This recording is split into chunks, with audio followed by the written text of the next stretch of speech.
Oh, datang dah. Oh, datang dah budak tu. Ayolah. Siapa datang ni? Kenapa? Saya nak ambil anak je.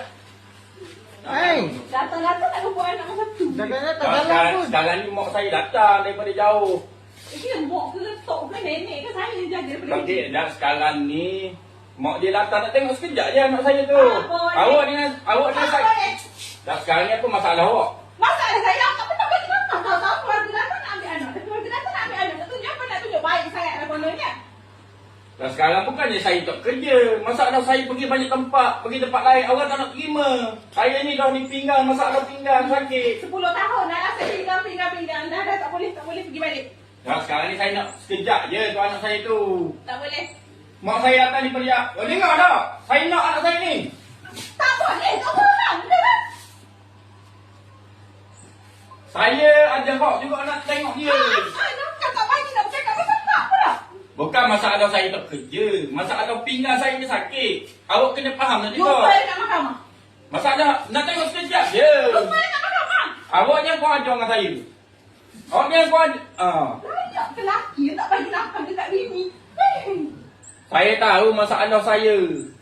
Masalah awak dengan saya. Anak tu tak nak masalah. Dia mak saya nak tengok dia. Awak jangan kau ajar sangat.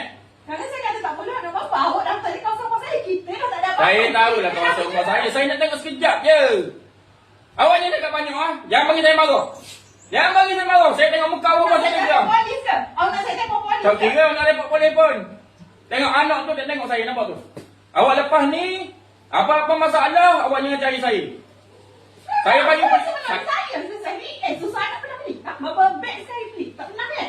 Awak jangan berkira, jangan mungkit. Rezeki tu datang daripada Allah belaka. Awak masalahnya waktu kita sakit sama-sama. Bila awak sakit saya tolong. Bila saya sakit awak jadi masalah pula. Memang kalau penunggang agama cakap memang macam ni lah. Hasil tak ada. Okay, lepas ni jumpa mana-mana awak siap tu. Tunggu je awak, tunggu je.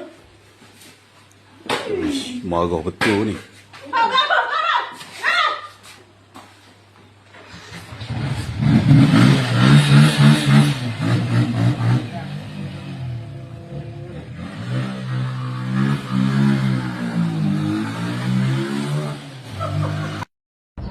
Hey baby. Mwah.